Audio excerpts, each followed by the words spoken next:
오늘 함께 나누실 하나님 말씀은 고린도서 3장 3절 올해 주제 본문과요. 마태복음 5장 17절에서 19절입니다. 먼저 고린도서 말씀 함께 읽습니다. 시작.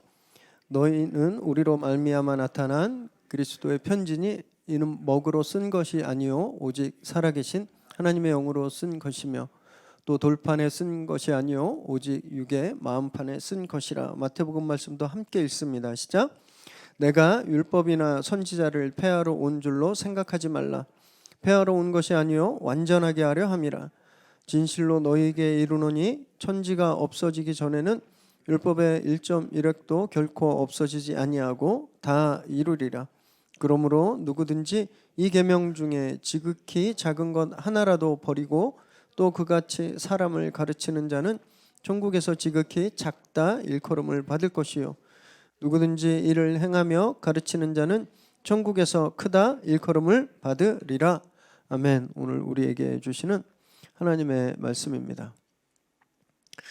한 4, 5년 전 됐나 제가 신문에서 참 망신스러운 기사를 좀 읽은 적이 있습니다. 태국의 시밀란 국립공원이라는 곳이 있어요. 여기 자연보호구역이고 태국에서 국립공원으로 지정해 놓은 곳입니다. 거기에 아름다운 산호초가 있는데 한글이 세 글자가 딱 박혀 있는 거예요. 박영숙 이렇게. 제가 이 실명을 말해도 되는 건 이미 전 세계적으로 매스컴을 탔기 때문에 법적 문제가 안 될 거라고 생각해서 말씀드립니다. 이 이름이 그 산호초에 딱 박혀 있는 거예요. 칼로 날카로운 곳으로 이름을 새겼습니다. 난리가 났습니다. 태국에서. 이게 한글인데 어떻게 이 자연보호에 대한 인식이 어떻게 이렇게 실망스러울 수 있는지 굉장히 좀 반응이 뜨거웠습니다. 뭐 태국뿐만이 아니라 해외 유명 관광지에 가면요 한글 참 많이 볼 수 있습니다.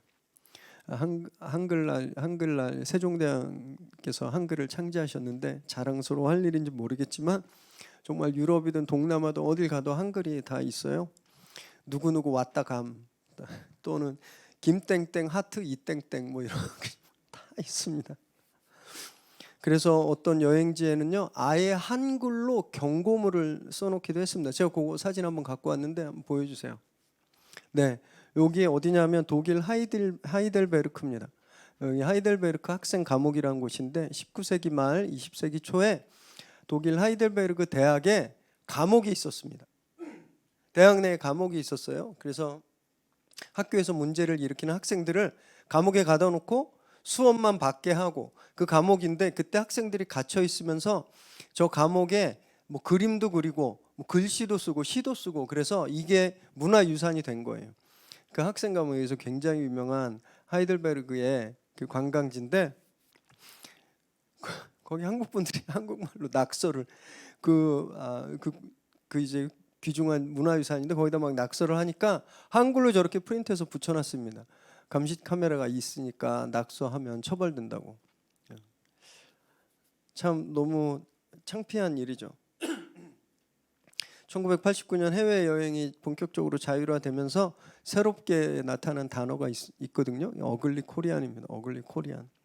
관광버스에서 막 신나게 음주 감화하면서 떠들듯이 비행기 타고 그렇게 소란 피우고 국내 관광지에서 음악 크게 틀어놓고 춤추고 놀듯이 묵는 호텔과 식당에서 그렇게 막 고성방가하는 분들이 너무 많아가지고 이 어글리 코리안이란 말이 생겼다고 해요. 그로부터 이제 수십 년이 지났습니다. 그런데도 아직 이 어글리 코리안이 사라지지 않고 있는 거예요. 일본 사진 하나 갖고 왔는데 보여주시겠어요? 여기 보면 이름 보이시죠? 여기 어딘지 아세요? 일본의 국보입니다. 대표적인 고사찰인 나라에 있는 도다이지라는 곳이에요. 이 유네스코 세계문화유산에 등재되어 있고 8세기에 세워진 고사찰인데 거기 벽에 한글 이름이 딱 있는 거예요. 일본에만 있을까요? 중국에도 있습니다. 한번 보여주세요. 담벼락이 아니라 만리장성이에요. 만리장성. 만리장성에 이름이 딱 새겨져 있는 겁니다. 한국에. 이 사진이 중국 언론에 보도되고 굉장히 큰 문제가 됐습니다. 그래서 혐한 정서, 중국인들이 한국 사람들 좀 싫어하는 그런 정서에 아주 기름을 붓는 그런 일이 되었어요. 아시아에서만 이런 게 아닙니다. 유럽에서도 그런데요. 다음 사진 한번 보여주세요. 네, 그 다음부터를 먼저 보여주세요. 없나요? 미안해요. 제가 사진 한 장 빼먹었나 보다. 저희가 어디냐면 이탈리아 피렌체 대성당입니다. 영화 뭐죠? 냉정과 열정 사이, 이 배경으로 알려져서 관광객들이 엄청 많이 몰리는데 저희 보면 막 낙서돼 있죠. 사람들이 거기다 막 낙서를 하는 거예요. 그래서 이 피렌체 대성당에서 한 가지 해결책을 냈는데 뭐냐면 낙서 태블릿을 설치했습니다.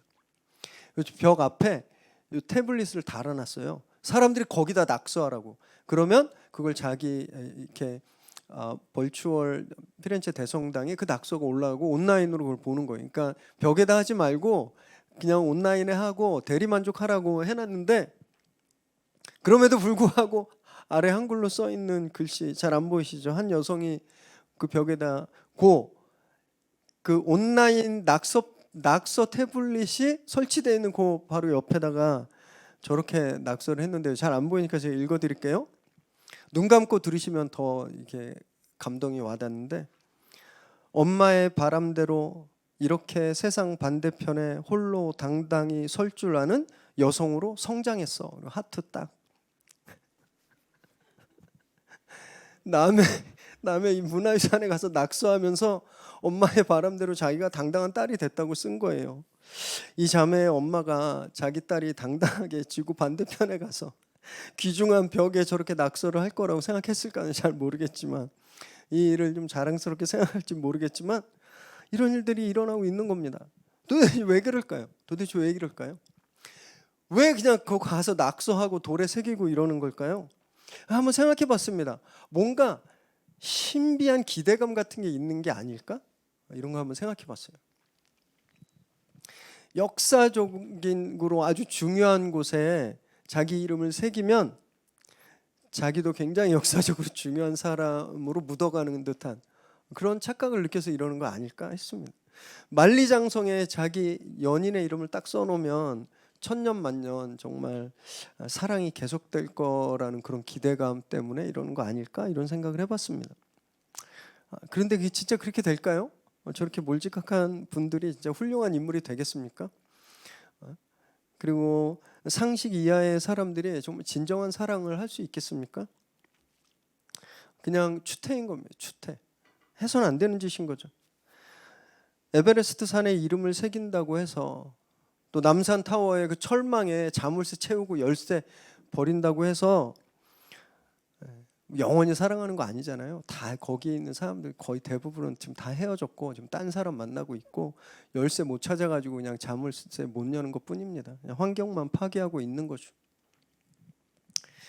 이름을 새긴다고, 약속을 새긴다고 그것이 천년만년 가는 것이 아니라는 거예요. 사자성어에 금석맹약이라는 게 있습니다. 금석맹약 이런 말이 있는데요. 쇠나 돌같이 단단한 약속이라는 뜻입니다. 쇠에 새기고 돌에 새기면 쉽게 사라지지 않으니까 변치 않는 그런 약속, 그런 맹세다, 이런 의미가 들어있어요. 그렇다고 진짜 돌에 새기면 천년만년 가나요? 수백 년만 지나도 그냥 돌에 새긴 건요, 비바람에 다 사가져서 알아볼 수 없게 되죠. 쇠는 더 금방 녹슬고 부서집니다. 어디에 쓰든 어떤 마음을 쓰든 사람이 쓴 건 그냥 다 사라지고 지워지게 마련인 거예요. 그런데 성경은요, 지워지지 않는 글이 있다고 말씀하고 있습니다. 돌에 새겨진 것이 아니라 육의 마음판에 새겨진 글, 육의 마음판에 새겨진 글은 지워지지 않는다, 이렇게 말씀하고 있는데, 고린도서 3장 3절 우리 한 번 더 읽습니다. 시작. 너희는 우리로 말미암아 나타난 그리스도의 편지니 이는 먹으로 쓴 것이 아니요 오직 살아계신 하나님의 영으로 쓴 것이며 또 돌판에 쓴 것이 아니요 오직 육의 마음판에 쓴 것이라.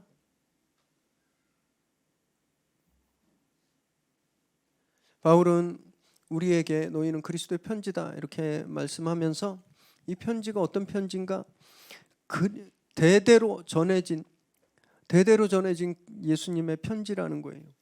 근데 그것은 잉크로 쓰여진 게 아니라 날아가거나 지워지지 않습니다. 살아계신 하나님의 영, 성령으로 쓰여진 것이기 때문에 계속 살아있는 거죠.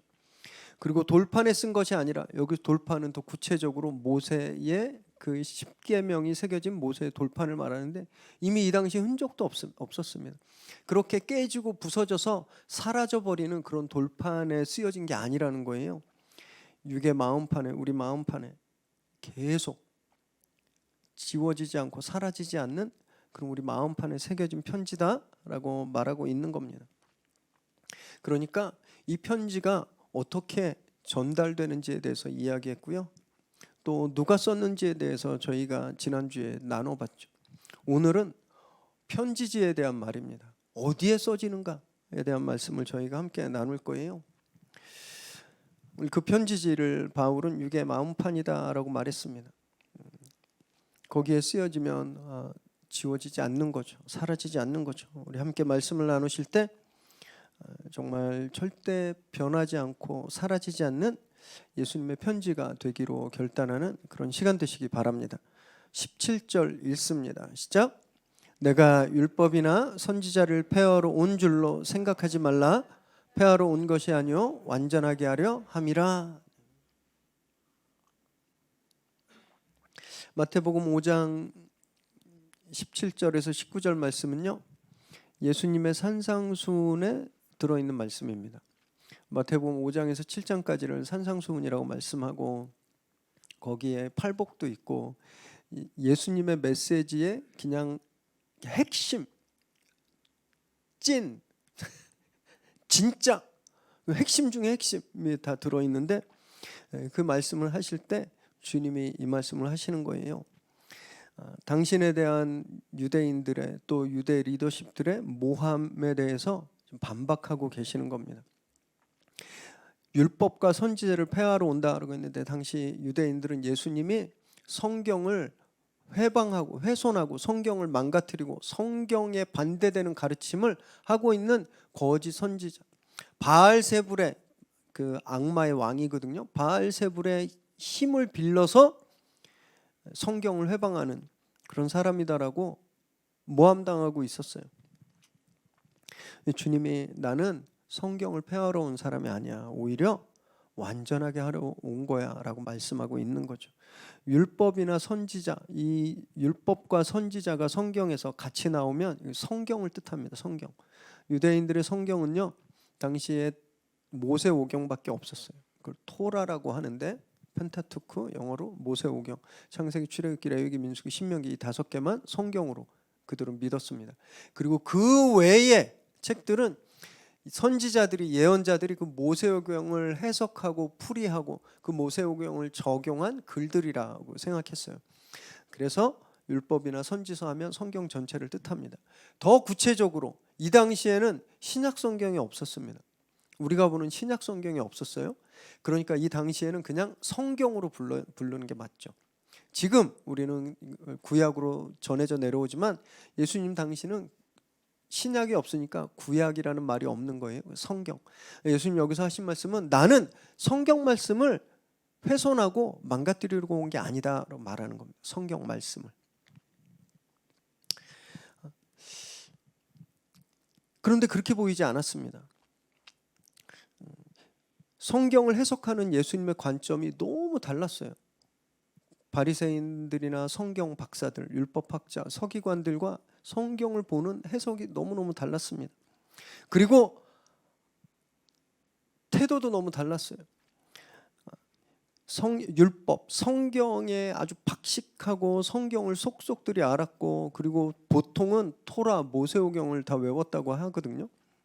이 율법 박사들은요, 율법이 하라는 건 다 했습니다. 율법이 하지 말라는 건 안 했어요.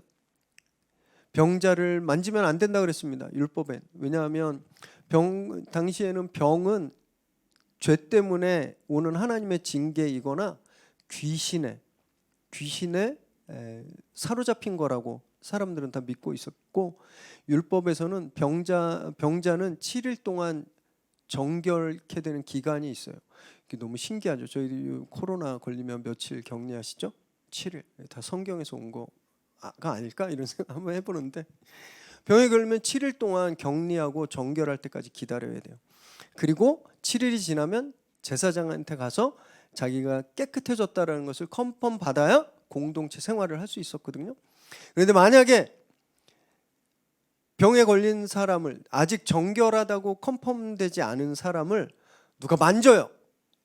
그러면 그 부정함이 또는 그 죄가 그 사람에게 옮겨옵니다. 그래서 이 사람도 부정해지는 거예요. 그럼 이 사람도 7일간 격리해야 되는 거죠. 그래서 바리새인들, 율법학자들은 절대 병자를 만지지 않았습니다. 그리고 병자들을 가까이 오지 못하게 했어요. 율법에 그들을 접촉하면 부정해지니까, 죄인이 되는 거니까. 이 율법이 말하는 거거든요. 근데 예수님 어떻게 하셨나요? 복음서에 보면요, 예수님은 병자를 항상 터치하셨습니다. 안아주시고 만져주시고 쓰다듬어 주시고. 있을 수가 없는 거예요. 있을 수가.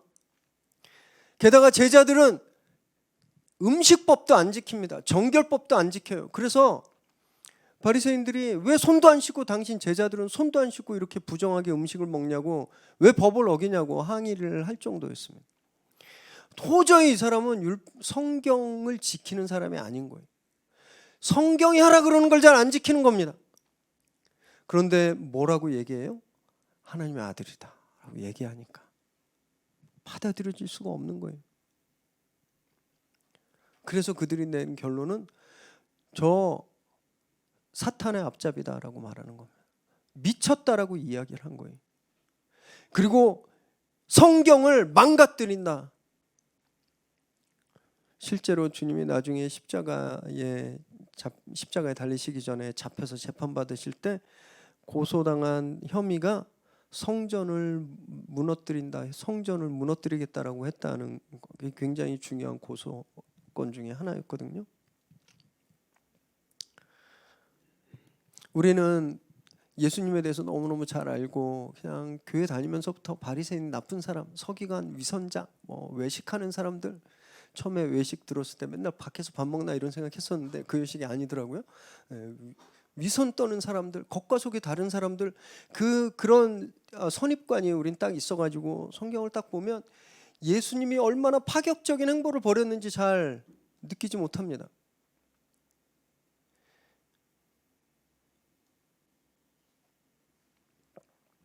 그래서 우리가 파격적인 삶을 잘 못 사는 거 아닐까 이런 생각이 들어요. 예수님이 얼마나 혁명적이고 얼마나 파격적인 삶을 살았는지 잘 모르니까 우리도 파격적으로 잘 안 살게 되는 거죠.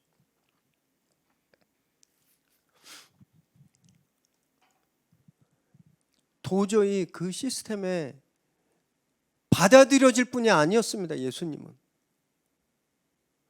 웬만해서 유대인들을 그렇게 잔인한 십자가에 처형하는 건 별로 없었어요. 그냥 종교 재판으로 돌로 쳐 죽이거나 그렇게 죽였지.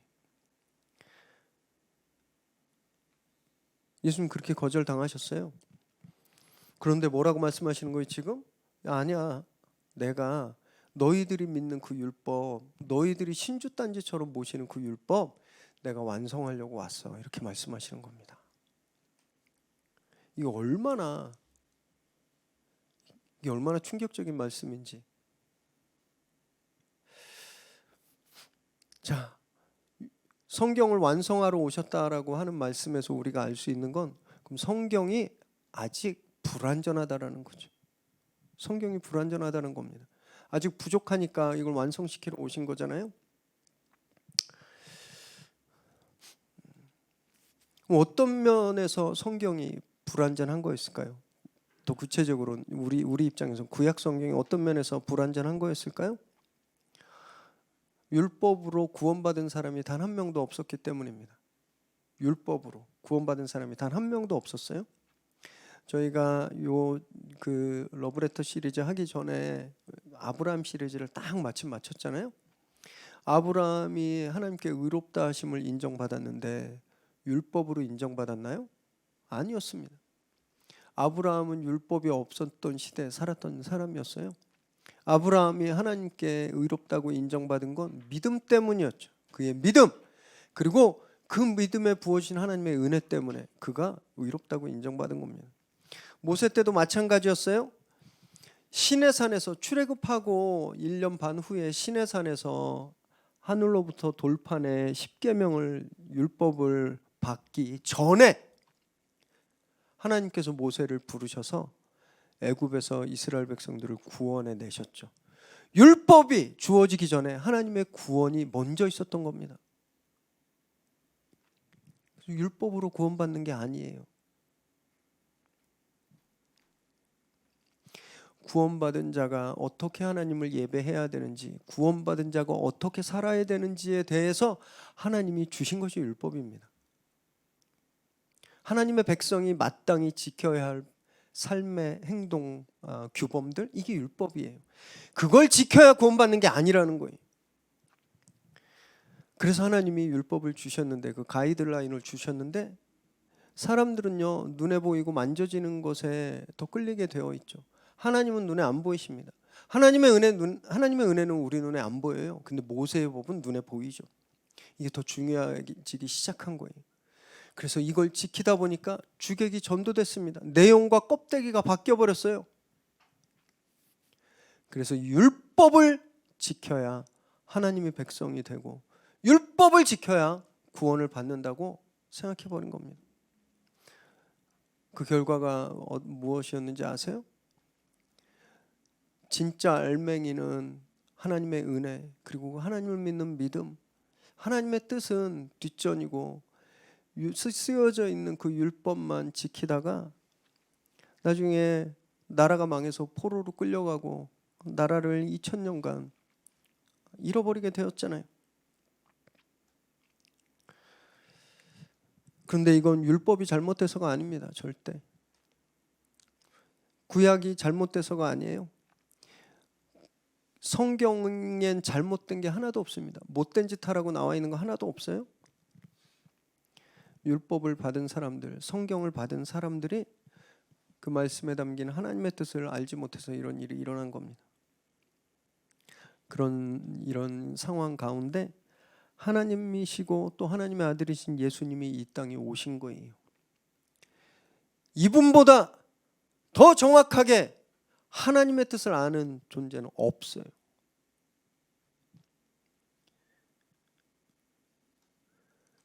이분보다 더 정확하게 성경에 담겨 있는 하나님의 뜻을 알려줄 분은 없는 거예요.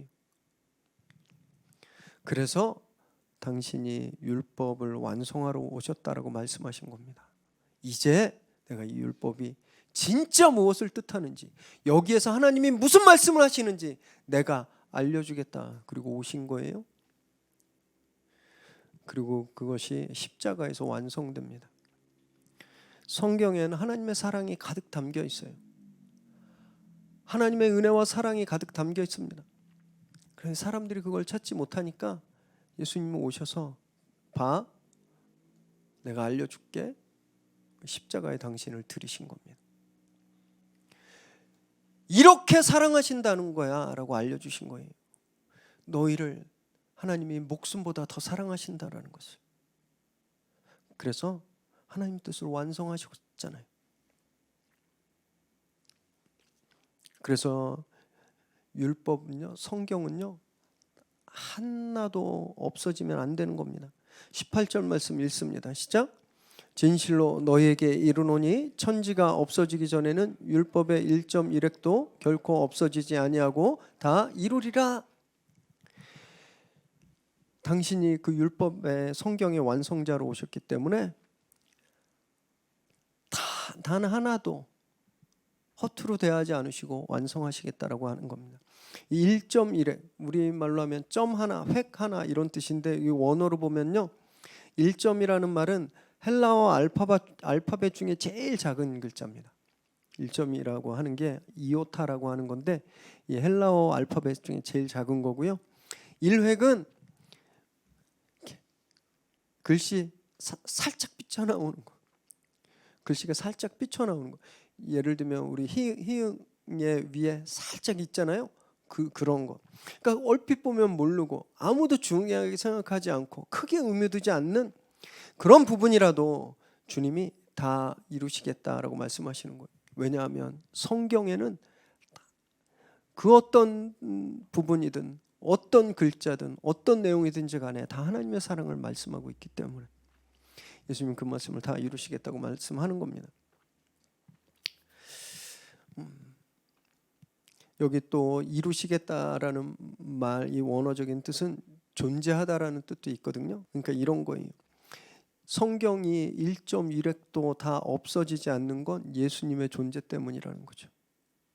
예수님이 존재하심으로 인해 성경이 의미가 있어지고 살아나고 완전해진다라는 것을 말씀하는 겁니다. 그렇기 때문에 예수님은요, 이 성경을 하나라도 버리거나 빼놓고 가르치면 안 된다고 경고하시는 겁니다. 19절 읽습니다. 시작. 그러므로 누구든지 이 계명 중에 지극히 작은 것 하나라도 버리고 또 그같이 사람을 가르치는 자는 천국에서 지극히 작다 일컬음을 받을 것이요 누구든지 이를 행하며 가르치는 자는 천국에서 크다 일컬음을 받으리라. 여기서 그렇기 때문에 당신이 성경을 다 완전하게 아주 사소한 것 하나도 빼놓지 않고 다 완성하시려고 왔기 때문에 당신이 존재함으로써 이미 완성이 이루어졌기 때문에 여기서 뭘 버리는 거, 뭐를 빼고 가르치는 것은 잘못된 거라고 말씀하시는 거예요. 그래서 그런 사람은 천국에서 작아질 거다라고 말씀하시는데 여기서 천국을 말씀하시지만 실제 예수님은 그 당시에 율법에서 가장 중요한 하나님의 뜻, 하나님의 은혜와 사랑을 빼고 가르쳤던 바리새인들에게 너희가 지금 제일 별 볼 일 없는 것들이야라고 말씀하고 계시는 겁니다. 성경을 편식하는 분들 의외로 많습니다. 새 성경 일독 계획을 딱 세우시면서 구약 좀 읽다가 이거 내 취향이 아니네. 그래서 신약으로 넘어가고 그래서 구약은 안 보고 신약만 계속 보시거나 또 어떤 분은요 시편만 계속 보시는 분이 있으세요. 시편만 계속 시편만 보시는 분. 또 어떤 분들은 구약을 굉장히 폄훼합니다. 구약은 안 읽어도 돼. 구약은 쓸모없어. 이렇게 말하는 분이 있어요. 왜냐하면 이름 그대로 옛날이니까. 그럴 것 같아요. 여러분 윈도우즈가 지금 버전 11인가? 그런가요? 제가 윈도우즈 컴퓨터를 안 써서 11이죠. 11 깔았는데 10도 같이 깔아서 쓰시는 분 계세요? 한 컴퓨터에? 없죠. 10 쓰다가 뉴 버전 나오면 뉴 버전 깔죠. 그리고 10은 그러면 없어지는 겁니다. 새 거가 옛 것을 대체하잖아요.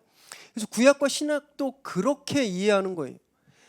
예수님 오시기 전에 신약이 있기 전에 구약이 있었어. 근데 이제 신약이 있으니까 대체해버린 거야. 그러니까 구약은 의미가 없고 또 구약을 보니까 하나님은 너무 잔인한 겁니다. 다 죽여 이러고 막 용서 없고 막 소돔 고모라에 막 불까지 막 내리면서 너무 폭력적이고 그래서 신약만 진짜구나 구약은 아니고 신약만 진짜 성경이구나 이렇게 생각하시는 분 계신데 굉장히 위험한 생각입니다. 저희 지난주에 나눴던 내용을 좀 한번 좀 기억해 보세요. 성경이 어떻게 쓰여진 책이라 그랬죠? 하나님께서 감동을 주셔 호흡을 성경 쓰는 사람에게 하고 호흡을 불어넣었어요. 그 사람이 그 당시 자기가 가지고 있는 상식과 자기가 가지고 있는 지식의 한계, 언어의 한계, 이 한계 내에서 하나님이 주신 호흡, 그 감동을 써낸 거잖아요. 하나님이 팩트를 불러주신 것이 아니라고 말씀드렸죠. 하나님 그렇게 호흡만 주신 거예요. 그리고 감동받은 자가 글로 쓴 겁니다. 그렇기 때문에 우리는 성경을 어떻게 봐야 된다 그랬죠? 성경을 읽을 때 그 하나님의 호흡으로 봐야 되는 거예요. 하나님 성령께서 우리에게 임하셔서 우리에게 호흡을 주셔서 하나님이 원래 주신 호흡이 어떤 건지 알아야 되는 겁니다. 율법에 보면 발굽이 갈라진 동물 먹지 말라 그랬어요. 돼지고기 먹으면 부정하다고. 하나님이 왜 이런 감동을 주셨을까? 이 사람들에게 기도해서 성령의 감동을 딱 받으면 당신은 냉장고도 없었고 그리고 돼지고기가 굉장히 쉽게 상하고 상하면 독이 되는 음식이잖아요. 그래서 사막에서 먹기에 적절하지 않은 거, 먹으면 전염병이 돌거나 죽을 수도 있는 음식들을 하나님이 먹지 않게 하신 거구나 라는 것을 성령의 도우심으로 우리가 그 호흡을 깨닫는 거예요. 그러면 적용할 수 있는 거죠. 지금 우리 시대에 나를 죽일 수 있는 음식은 무엇이 있나? 나를 해칠 수 있는 건강에 나쁜 음식은 무엇이 있나? 그걸 하지 말아야 되겠다. 이렇게 해석하는 것이 하나님의 호흡을 제대로 이해하는 해석이라는 겁니다. 그러지 않고 돼지고기 먹지 말라 그랬구나. 돼지고기 못 먹게 하고, 돼지고기 파는 집사님한테 가게 문 닫으라 그러고, 삼겹살 먹으러 가자 그러면 막 혼내고, 그러면 구원 못 받아 이렇게 얘기하고, 그러면 안 된다는 거예요. 이게 귀납법적 성경 해석입니다. 성경을 이렇게 해석해야 된다는 거예요. 그래야 이 문자에 쓰여져 있는 문자가 쓰여지게 하신 그 하나님의 감동, 하나님의 호흡을 우리가 제대로 알 수 있는 거예요.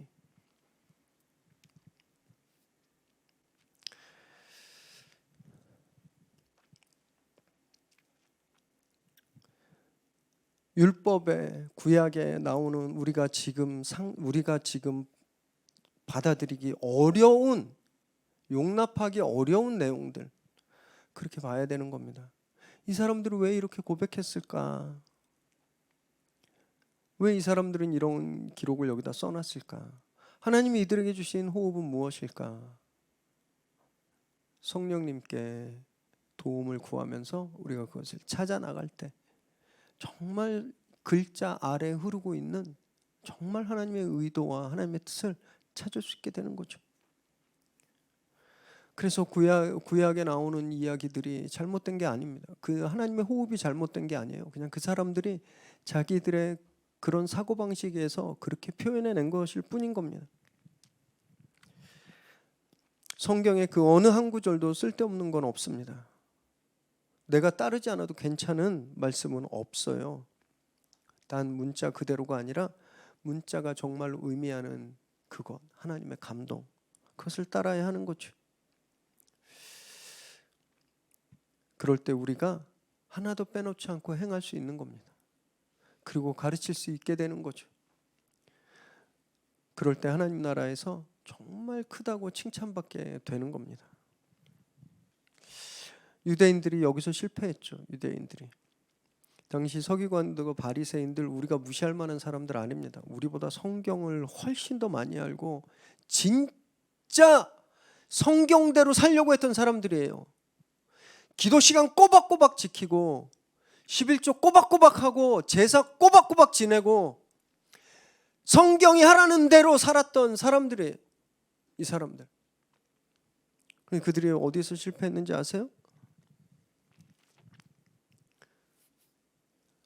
하나님이 무엇을 원하시는지를 몰랐던 거예요.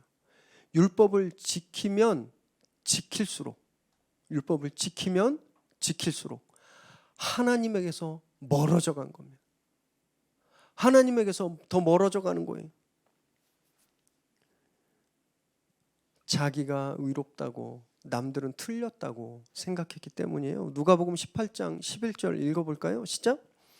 바리새인은 서서 따로 기도하여 이르되 하나님이여, 나는 다른 사람들 곧 토색, 불의, 간음하는 자들과 같지 아니하고 이 세리와도 같지 아니함을 감사하나이다.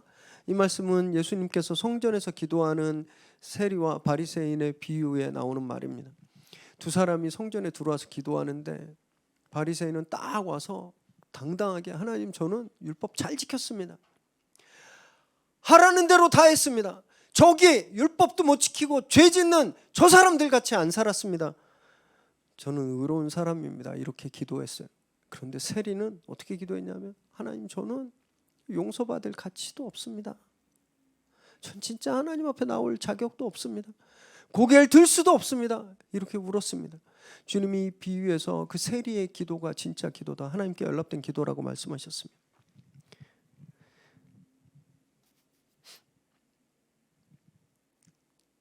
율법을 잘 지켰느냐 안 지켰느냐, 말씀을 잘 지켰느냐 안 지켰느냐가 아니에요. 하나님의 뜻대로 사느냐 안 사느냐는 거죠. 율법에 성경에 나타난 하나님의 뜻은 사랑입니다. 사랑. 그런데 이 바리새인들은요, 율법을 지킨다라는 명목하에 다른 사람들을 저주한 거예요. 정죄하고 하나님과 정반대로 산 거죠.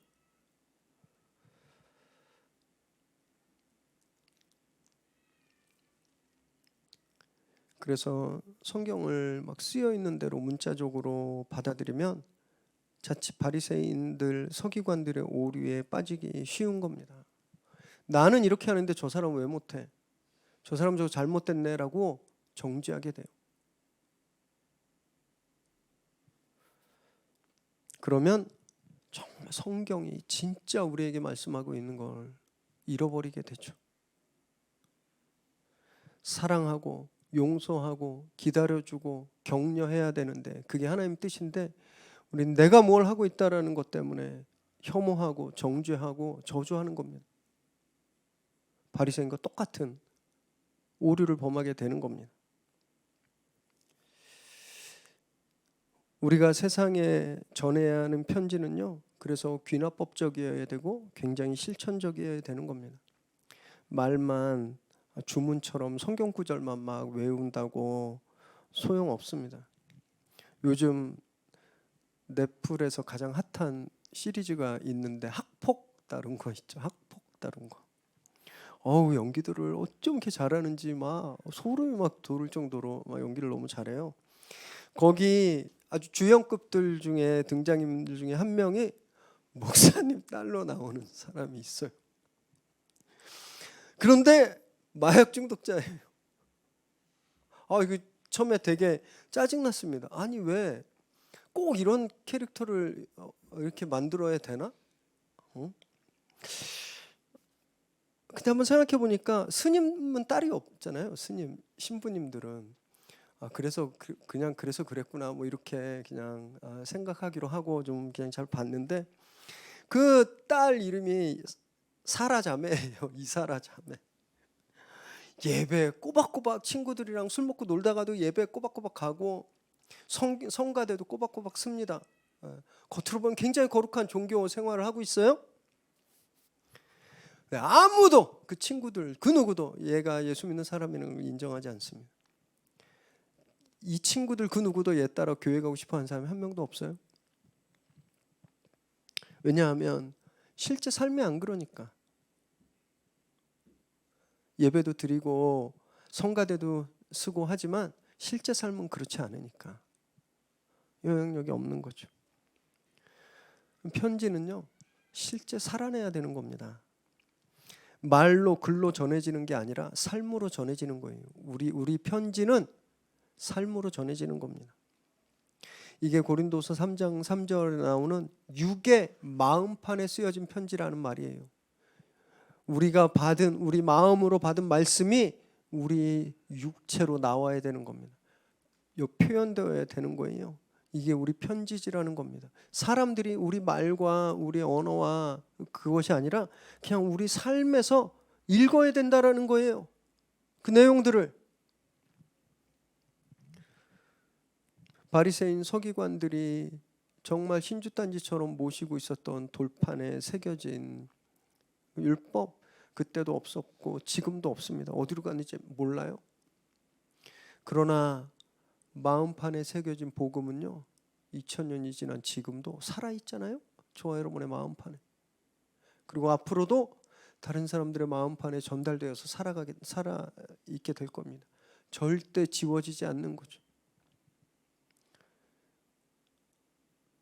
마음판에 새겨야 되는 겁니다. 우리 마음판이 편지지가 되어야 되는 거예요. 나와야 되는 거죠. 바리새인들은 말로만 했지만 주님은 당신의 몸으로 전하셨습니다. 십자가에 당신을 내어주심으로 율법이 1.1획도 사라지지 않고 온전하게 되었다는 것을 증명하셨잖아요. 사랑하는 여러분, 저와 여러분도 그런 편지가 되길 바랍니다. 그냥 말만 하고 신용만 하고 그냥 그런 척하는 그런 삶이 아니라 예수님처럼 삶에다 쓰시기 바래요. 삶에다 쓰시기 바랍니다. 예배당에서 쓰지 마시고 집에서 삶에 쓰십시오. 교회에서 쓰지 마시고 내일 출근하셔서 회사에서 쓰세요. 그 편지는 절대 사라지지 않는 겁니다. 왜냐하면 그렇게 우리 삶에 새겨진 편지를 내 친구들이, 내 가족들이 보고 그들의 마음판에도 새겨지기 때문에 그래요.